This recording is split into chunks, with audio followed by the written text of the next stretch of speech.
Sabi ng hilot na nagpaanak kay Baby Marchel, de buenas ang sanggol o magdadala ito ng swerte sa pamilya.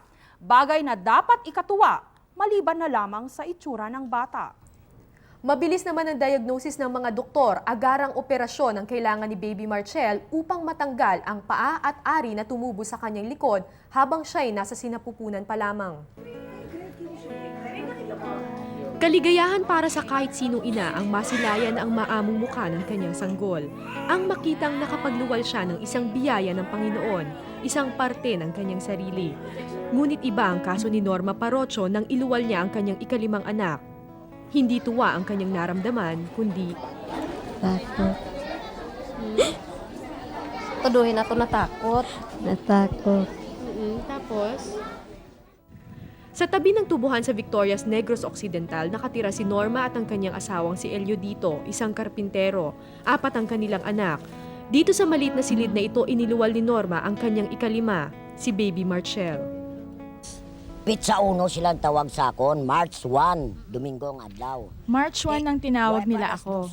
Pagdating ng alas 12, nagsimula na siyang manganak. Nung una hindi ko sinabing abnormal ang bata dahil baka matakot lang ang nanay. 20 taon nang nagpapaanak si Milagros Mabilog o Chala Green kung tawagin nila. Sa tagal na niya sa paghihilot at pagpapaanak, ayon sa matanda, ngayon lamang siya nakakita ng ganitong kakaibang klase ng sanggol. Normal pag ko, kay pudong. Pero paghila ko, nakita ko 3 ang paan ng bata at may isa pang ari sa likuran. Sabi ko sa kasama ko, huwag munang ipagsabi. Pagbutong ko sang buli, siling ko nga. Ang mga sobrang laman parehong nakadikit sa pigi ng bata. Bagamat maliit lamang ang ikatlong paa kung ikukumpara sa 2 paa nito sa harap, ang ikalawang ari naman ng bata ay fully developed na at mas malaki pa nga sa ari nito sa harapan. Gracia. Di buenas. Swerte para mayroong sipil ang iyong anak. Ito ang mga unang salitang nasambit ni Chala Green nang makita niya ang bata. Isang himala, isang biyaya na dapat ikatuwa. Pulbaan ko kay base kung anong Nung una natakot ako. Pero sabi ng komadrona, normal naman daw kaya okay lang. Pero iba si Norma. Mula ng araw na yon, halos hindi siya makausap. Inaamin niyang mahal niya ang bata pero natatakot siya sa tuwing makikita niya ang katawan nito. Natatakot na tanggaping nanggaling ito sa kanya. Natatakot sa panunuya ng mga tao, sa magiging kinabukasan ng kanyang anak. Pero palangga nga akong bata.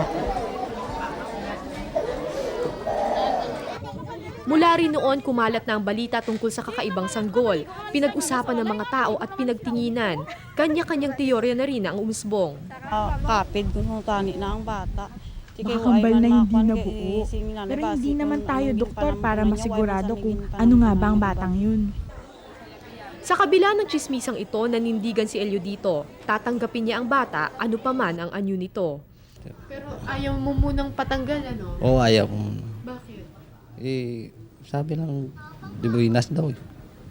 Hindi pwede ipano. Hindi yan pwedeng ipa-opera. Dati sa amin may ganyan ding bata.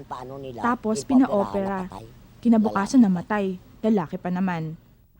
Pero matapos ang 3 linggo, unti-unti umanong lumaki ang bukol sa pigi ng bata.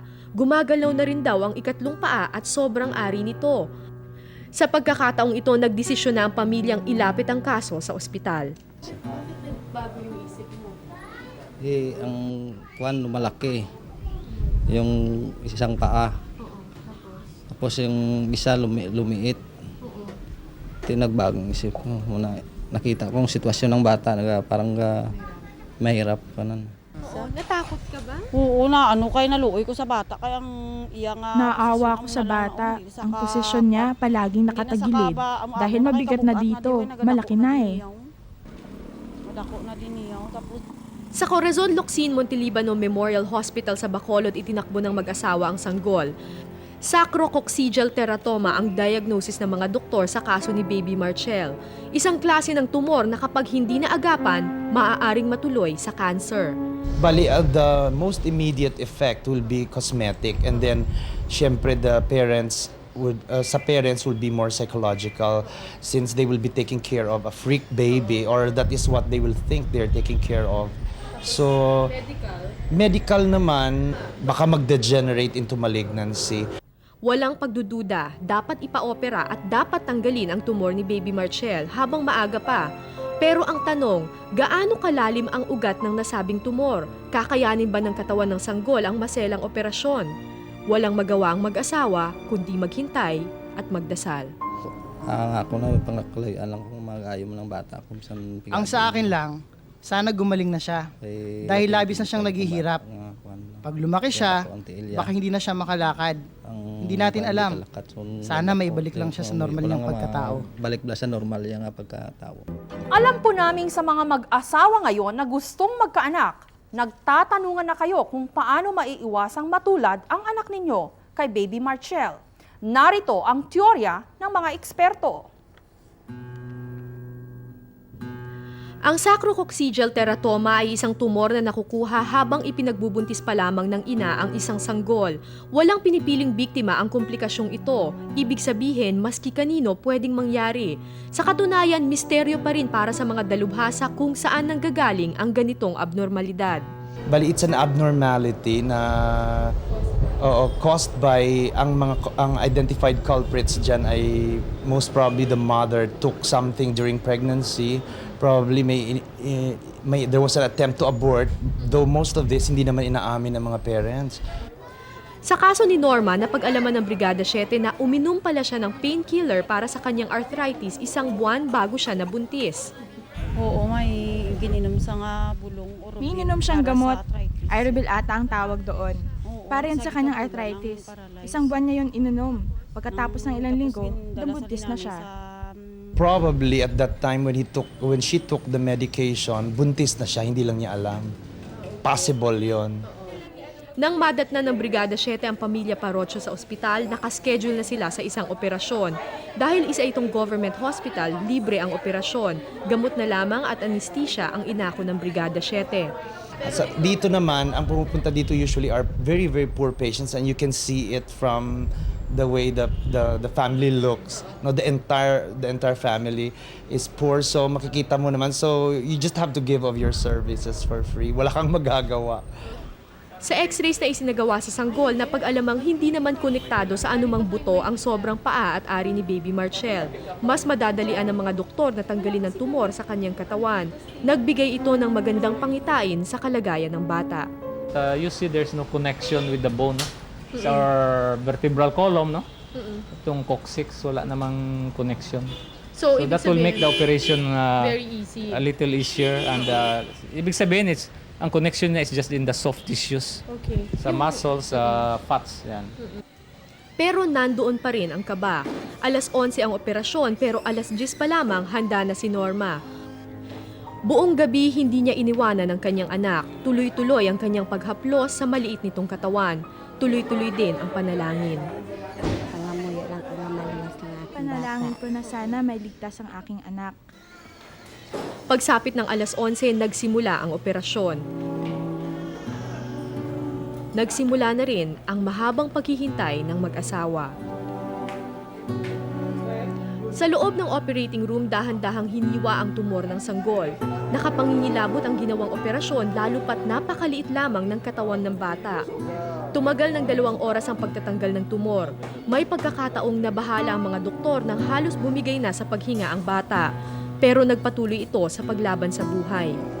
It's just the genital part na yung talagang naka-embed dun sa bone. Otherwise, nahirapan lang ako nung pagkuha ng genital, pero yung sa part ng foot, hindi. Pagkatapos ang maingat na pagsukat at paghiwa sa pigi ng sanggol, nakuha na rin ang sobrang paa at ari ni Baby Marcel. Tagumpay ang naging operasyon. He's alright. He will be doing okay.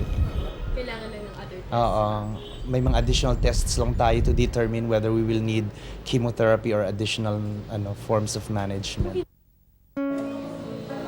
Makalipas ang 1 oras, inilabas na rin sa operating room si Baby Marcel. Agad siyang dinala sa recovery room kung saan sinalubong naman siya ng masasayang mukha ng kanyang mga magulang.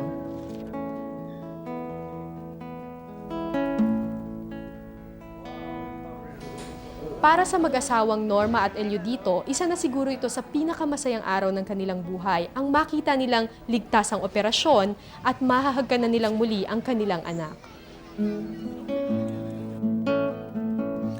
Ito ang unang pagkakataon na nakita kong ngumiti si Norma. Halos hindi pa rin siya makapagsalita sa pangyayari. Pero wala nang takot na mababaka sa kanyang muka. Alam niyang ligtas na ang kanyang anak. Lipay ko kay Natutuwa na ako at ligtas na ang aking anak. Masaya naman. Nakakuha ng survive ng bata ko. Kahit maayos na. Wala nang problema.